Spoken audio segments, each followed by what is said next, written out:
Hi everyone, I hope you guys are all well. It's been an interesting week.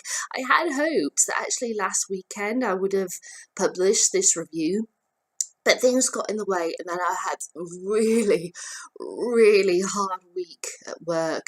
My sleep pattern's been completely off and it's taken me 6 days to get through 102 pages of Animal Farm. I know, crazy. That's not me whatsoever. So I think that shows you what kind of a week I've had. It's Saturday morning. It's like just gone 5 a.m. The weather is woken me up as it has for this is the second or third time this week that the weather, because it's been so windy and wild and horrible, has woken me up. So thus my sleep pattern has been completely off. Thus I've had days where I'm falling asleep as soon as I get home from work, and other ones I'm able to stay awake for a while but just have no energy to read. So my reading pattern's been completely off as well, which has made me feel a bit strange. But I have managed to get through George Orwell's Animal Farm. That's what I'm here to talk about. Now, just to give you some perspective, George Orwell is a writer who I have only read one of his books previously. That was in 2015, before I started this challenge. This channel before I started my first challenge of one book a week for a year in 2016. And I read it because a tour of 1984 was going around UK theatres, and I went to see it and I was absolutely blown away by the story. I knew it's that thing, just like with Animal Farm, you know bits about it, but you don't know it until, I was like with 1984 until I saw the theatre production, and I was just like, wow, but I wanted to read the book to understand the world. So I got the book from the library pretty much, I think it was either that same day or like the next day, and I got the audiobook as well. And I read the book and listened to the audiobook at the same time. It's completely unabridged, the audiobook, which was great. And I just read it, and it terrified me. I couldn't believe that this man predicted so many things that has happened in our society. And I was blown away by it. And then I got the radio play and everything, and I also got the radio play of Animal Farm at the same time. And I've listened to it a few times, well, more than a few times. I enjoy the story, but I think it's that thing you can with radio plays, especially like with me, because I listen to so many of them, that you can listen to them but not really listen to them, not really focus on what is being said to you.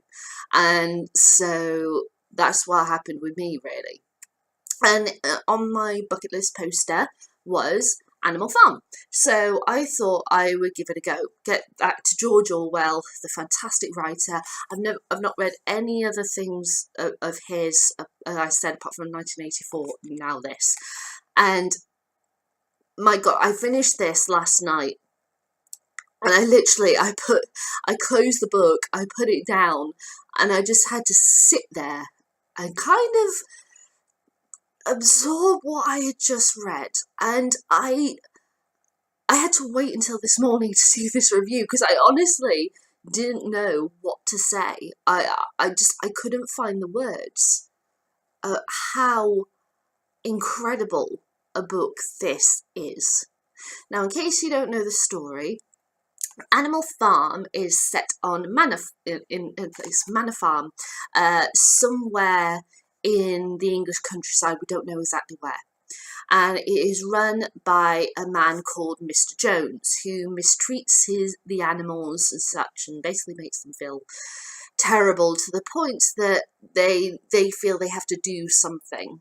And a really old large pig called Major tells all the animals about this dream that he had of this paradise and this idea called animalism, where they all work together and they basically have this like uprising to take over the farm, run the farm for themselves, and prove what they are.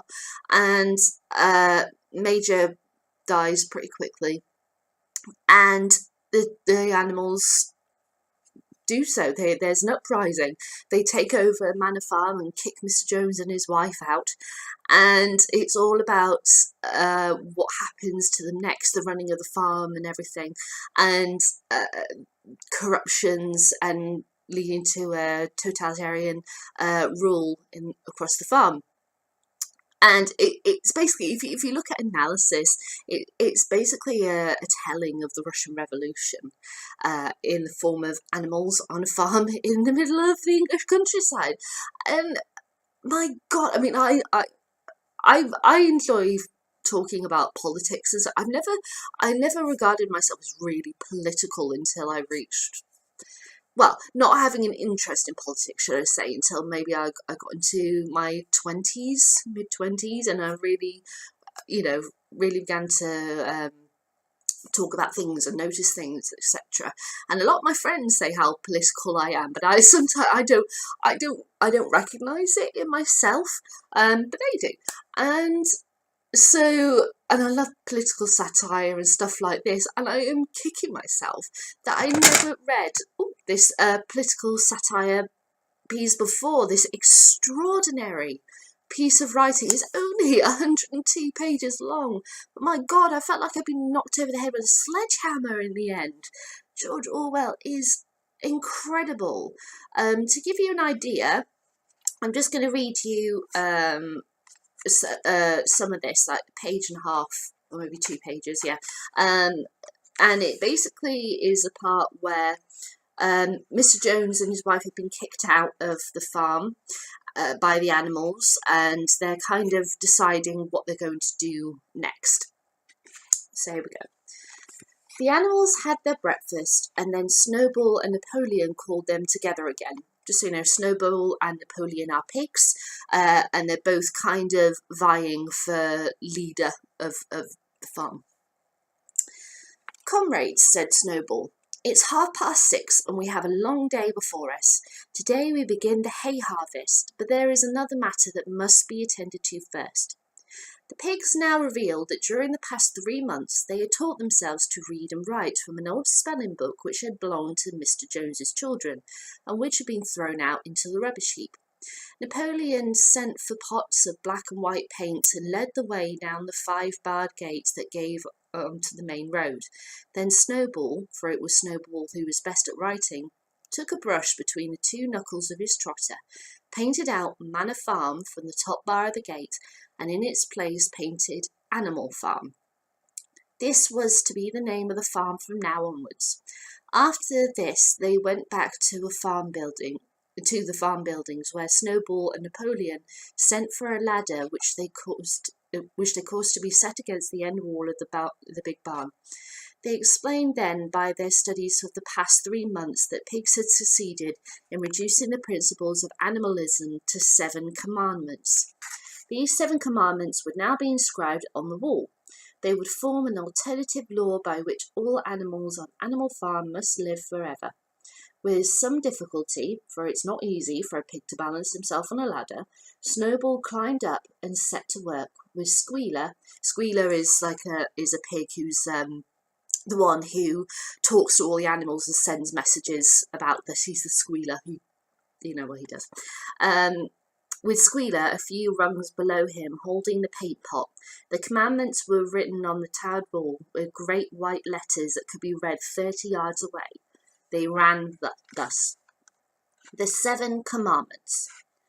Whatever goes upon 2 legs is an enemy. Whatever goes upon 4 legs or has wings is a friend.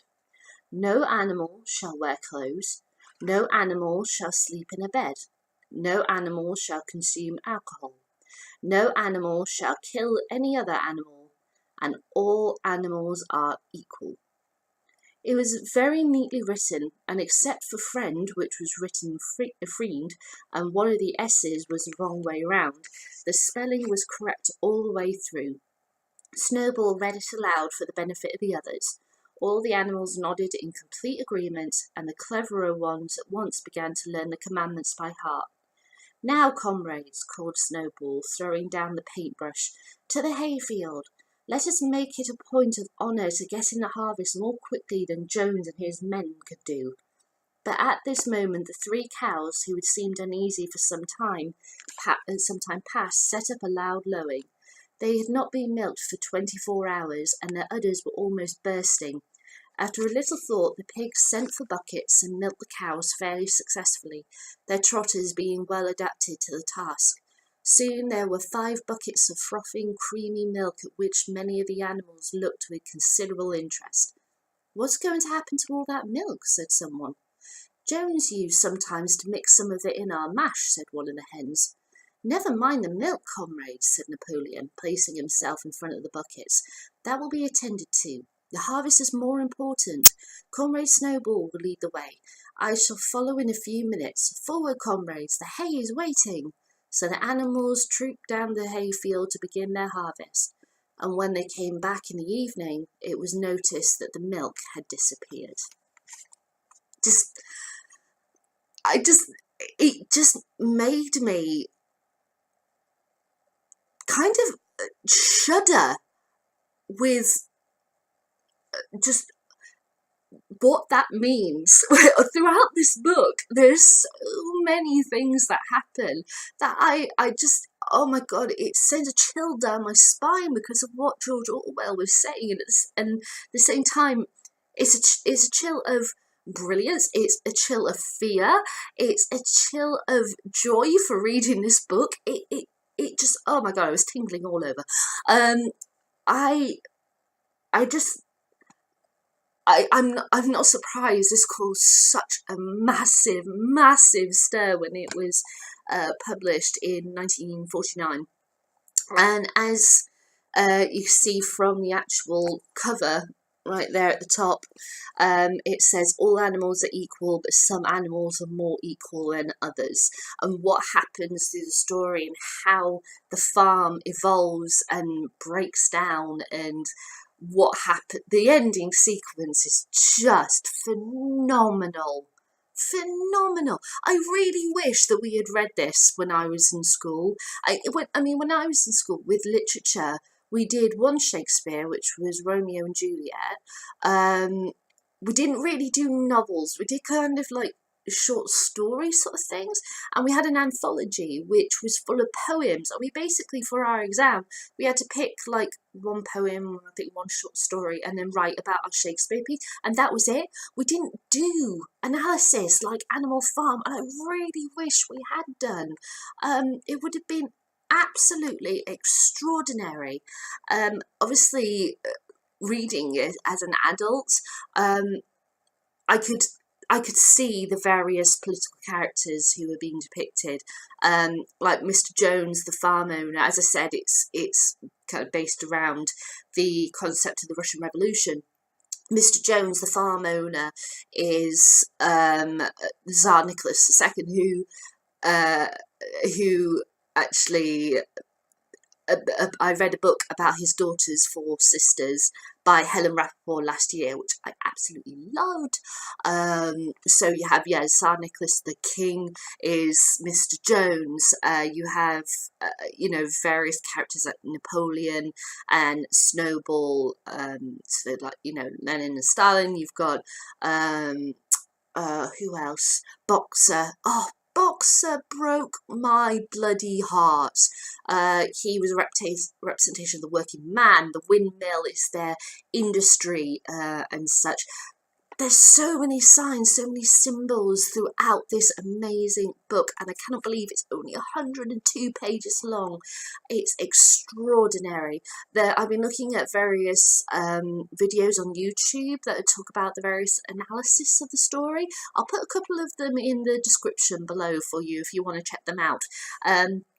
But please read Animal Farm. I think it's very important, especially now. And it's interesting that looking at the comments from the various analysis videos I saw, there were a few people that were saying how much this kind of reflects what's going on in America at the moment, or at least for them. So yeah, Animal Farm, it was so good. I am still trying to take it in. Like near 24 hours after I finished reading it. It was extraordinary. I loved every single minute of it.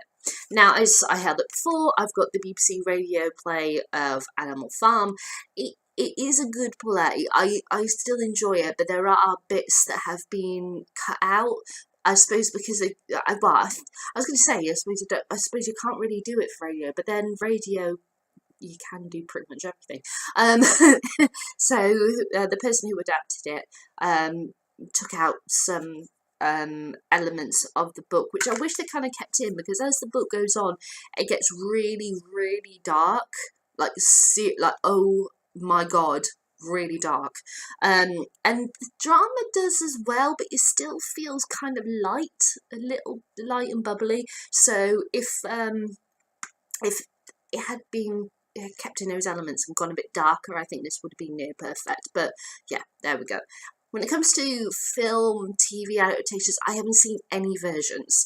Over the course of this week, I've been looking them up on YouTube, and the two that have been very prevalent that I've found is the animated version from the 1950s and the TV version from 1999, which is kind of, I gather, was made off the success of Babe. The film Babe, because it does the same kind of animation techniques, and there's a load of puppets in there as well, but the same, animals talking techniques, and with Pete Postlethwaite playing Mr. Jones, and he also is the voice of Benjamin the donkey. And I found that very, very interesting, of the clips I've seen, but I've not seen it in full. So I'm going to go out and I'm going to see if I can find versions of those and watch them in full. It'd be very interesting now that I've finished reading the book, what I find about them. But George Orwell has just shown again how amazing a writer he was to me, and I really want to read more of his stuff. I really love to reread 1984 now, and yeah, I absolutely loved it. So that's my thoughts on Animal Farm by George Orwell. Have you read this book? I'd love to know what you think. In your comment in the comments box below, or give me a thumbs up, thumbs down, time to you, I'll let you decide. And for the next book, in case you haven't seen it, I've already announced what the next book I'm going to read is, and that's Fahrenheit 451. So I'll be back with my thoughts on that book as soon as I finish. Alright guys, bye.